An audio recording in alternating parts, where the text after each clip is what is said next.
All right, time for our favorite segment of the day. It is called Shot or No Shot, brought to you by ESPN. Bet now live in Illinois. Sign up today. New users get $100 in bonus bets with any sportsbook bet. By the way, Danny, our boss, Mr. Zetterman, has texted in.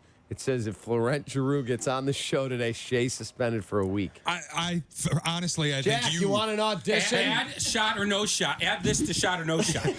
Florent Giroux coming on this show. Shot or no shot, Cap? I say shot. No shot because I'm not getting suspended for a week. But my question would be shot or no shot. If this Jag calls the show and we put him on, wait a minute. David Kaplan should be suspended for a week. Don't call the guy Why a Jag. would you call him a Jag? Come on. That's Listen, just rude. I'm in a mood. This whole thing has put me in a mood. Speaking of Jags, you guys see Speaking of Jags, how about Jesse Rogers? Sorry to disturb your morning. How's work? Yeah, it's going well, but I have to leave at 9:30. By the way, talk to counsel. So, no, I'm kidding. I'm staying. Wow. But speaking of Jags, we got to get into Pat Beverley. How about this guy? I have a question in shot or no shot. If you'll hang on to your sorry to get ahead of you. haunches there. Brutal. All right. Good morning, boys. How are Good we? morning. We're good, man. Good. Let's Excited for the weekend. Let's get going with shot or no shot. Ryan Poles was on with Waddle and Sylvie yesterday. I thought it was great.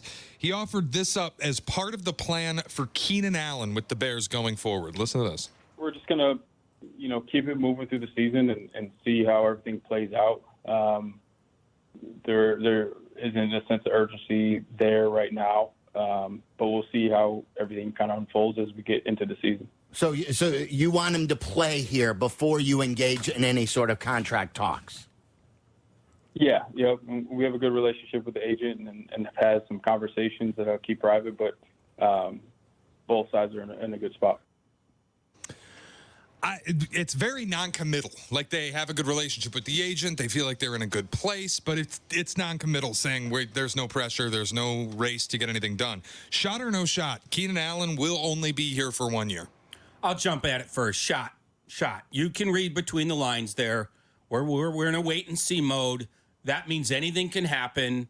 Either way, I mean, they might sign him, but you're asking shot or no shot. Absolute shot. A year from now, maybe,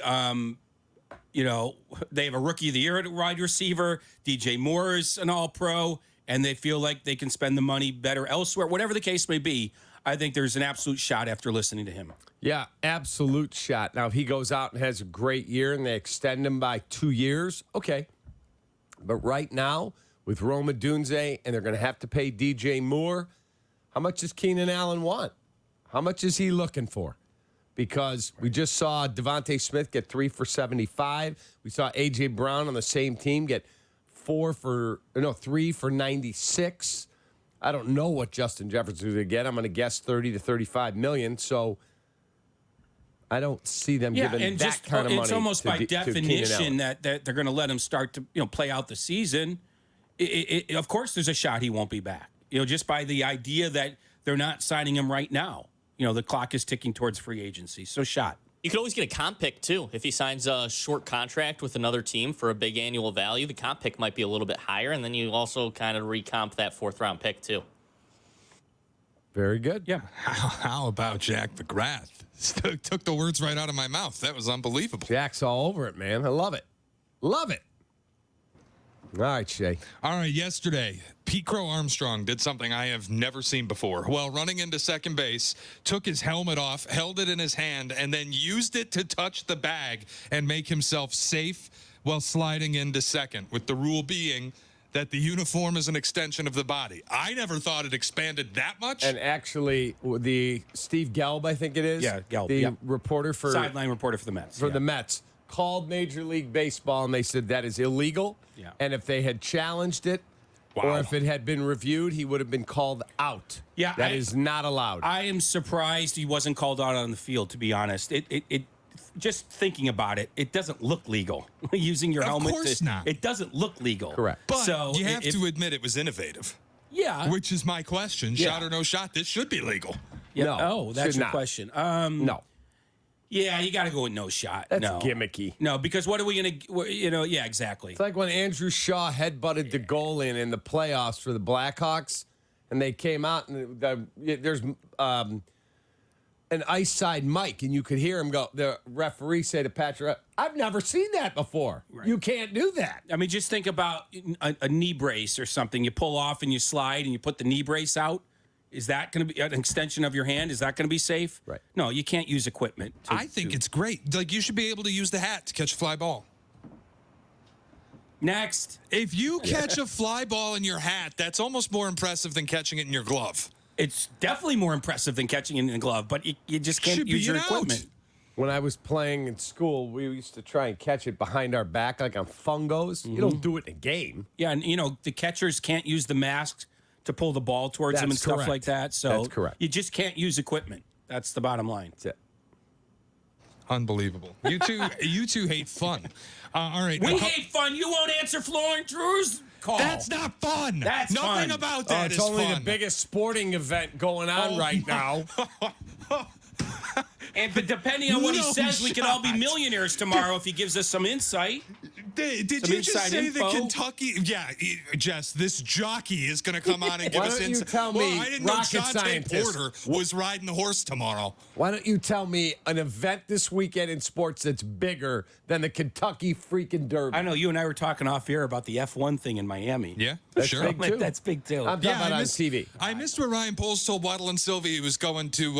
Where's the Miami, Churchill Downs? Miami. No, Yeah, I right, must have yeah. missed that. He's going to the F1 race in Miami. But I'm talking about TV ratings. Who cares? NBA playoffs. They're not as big as the Derby. Stop yourself. Well, that's because the Derby stretches itself out for 8 hours of coverage nobody asked for. It's amazing. My I'll God, be gambling Shea. all day. I mean, there are traditions in this country, and the Kentucky Derby is one cherished one. Come Honestly, on. I'm going to be honest. I don't care about it at all. At all.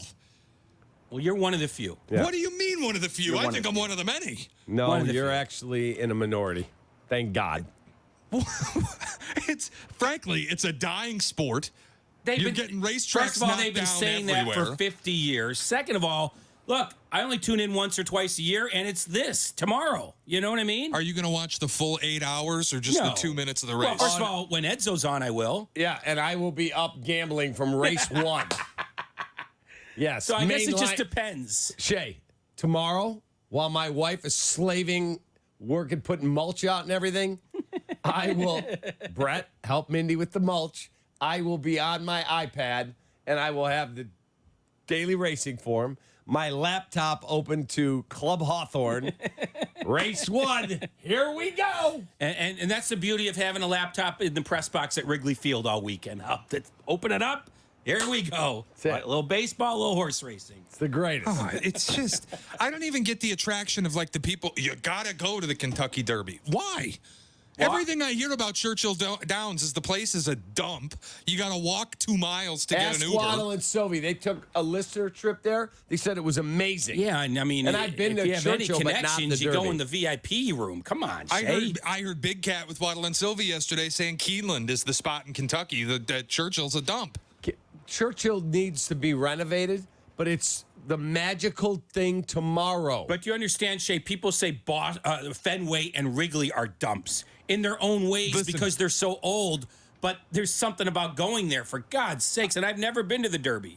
Fenway is a dump.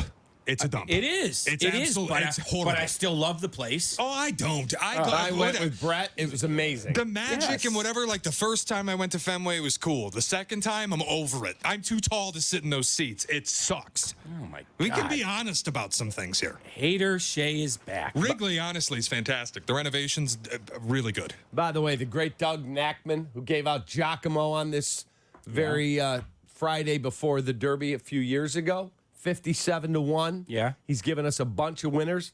Yeah, he sent his form in. Here's what he's playing. Look, He's I'm on going the to have too same many horse. choices here. He's on the 8. I'm going to have too many. He is too? He said, lightly raced horse seems to be coming up to a big race. Chased a fast pace in a race that's set up for closers and has every right to improve. Let's go! So you and him like the 8, and Edzo likes, did you say it earlier? Edzo, Which I number? will give out his Okay, pick wait, shortly here. It's a Edzo tease. It's a tease. Edzo's really good. Shot or no shot, we have any listeners left. All right, let me get another question. A couple weeks ago, I asked if Shota Imanaga should already be the Rookie of the Year favorite. Now, He is the Rookie of the Year favorite in the National League. After an April that saw him exclusively have quality starts, he's 5-0 with a 0.78 ERA, has allowed only 3 earned runs in over 30 innings. Shot or no shot? Shota Imanaga is a Cy Young contender. That's a shot. I have a ticket on him. That's right, you do. I'm going to be a little less aggressive about it. Of course, there's a shot, but I don't know if it's as good as people think. I think the other side is going to come. I don't want to rain on his parade, but I think the other side of this is going to come a little bit. But of course, with those numbers, with 1 month down, yeah, you got to say shot. But I think the numbers are going to go up. Obviously they will, but I'm not sure if they'll go up to a 2 ERA or a 3.5 ERA. It's still a little wonky once the weather turns and the league sees him one time. So a little caution. We'll see. Little caution. We'll see. Yeah. So Fun. you got to say Fun to shot. watch. You got to say shot, but They're lucky his agent picked up the phone and yeah, called. that's right. That's right. We were talking about that the other night. Yeah. What Shea. else? All right, I promised a Pat Bev question. Last night, if you missed it, after the Bucks got eliminated from the playoffs, Pat Bev, I think the ball got thrown to him from the sideline by like a fan. He ended up with the ball in his hand, and he fired a rocket right back at the fans with the basketball, just chucked it at them. He also said after the game, this was stunning to me, he will not speak to any member of the media who doesn't subscribe to his podcast. Well, Charles Barkley went off on him, said he's probably going to be suspended for a long period of time. He is 35 years old. He's had a few incidents. Shot or no shot? Pat Beverley might just have to retire. Sure, there's a shot. There's a shot. I mean, if he can play, he'll find a job. But I think his opportunities get limited when he does things like this. And I don't know. I guess they were equally bad. What he did to the reporter yesterday. Subscribe to my podcast. He should be fined for that. Okay, but what he did on the court just as bad as well. So yeah, suspension and fine coming. Yeah, no question about it. No question about it. And I've always been a Pat Bev fan from the time he played at Marshall High School here. I called his All-Star game when he had no scholarship offers. And what he did yesterday was unprofessional and ridiculous. And other NBA players are going to come down on him. I've seen a few tweets already. Barkley blasted him. And the league's going to come down on him. Yep. Even if he didn't do the on-court stuff, just the post-game alone. I'm part of the media, so I get sensitive about this, right, Cap? But they are good about, look, you're in there. Every reporter that has a pass deserves your respect. Unless there's something personal going on. But to say I'm not talking to you because you don't subscribe to my podcast, and he pushed her mic away. No, you can't even stick the mic in my face. That is correct. He should be suspended. Yeah, there you go. All right, we will go around the National Football League. We're efforting Florent Giroux. Oh, my God, that'd be so good. We'll be right back. Someone's